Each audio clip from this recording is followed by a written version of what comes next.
la langue française, la langue nationale ici au Québec. Elle nous est arrivée par les colons français, qui sont arrivés donc au 17e siècle, parlaient français, et de ce fait, le Québec est resté francophone. On dit que la langue française est en danger, qu'elle est menacée. On implore le gouvernement de faire des lois, d'imposer le français, et surtout, éloigner l'ennemi juré, l'anglais. Moi, j'ai envie de dire, si on voyait les choses autrement. À une lointaine époque, en France, les rois avaient plusieurs maîtresses. Il y en avait une qui était la favorite, la maîtresse en titre. Est-ce que le roi faisait des lois pour dire « c'est elle ma préférée, vous devez l'aimer » ? Pas sûr.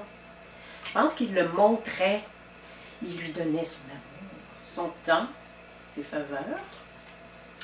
Il la comblait de cadeaux. Il la vénérait et tous savaient alors qu'elle était sa préférée. Alors moi je dis, la langue française, c'est comme notre maîtresse, notre favorite. Ben, il faut le montrer à tous les jours. Comment faire, me direz-vous? Vous avez l'embarras du choix. Montrez les beautés de la langue française. Apprenez un mot nouveau par semaine.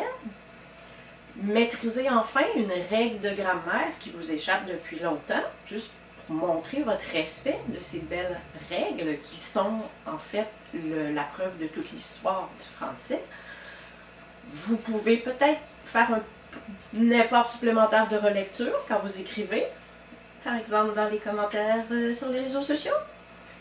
C'est comme vous voulez, mais montrez au français qu'on l'aime, montrez que c'est notre préféré. Ça aurait déjà de grands avantages.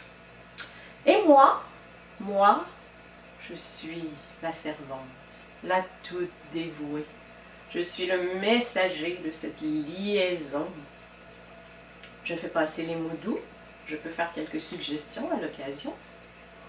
En fait, si jamais vous avez des suggestions pour les prochaines capsules, si vous dites « Katia, s'il te plaît, montre-nous la différence entre ça, c'est CDIA », ça me fait plaisir. Je suis là pour ça. Je demeure votre toute dévouée. À bientôt.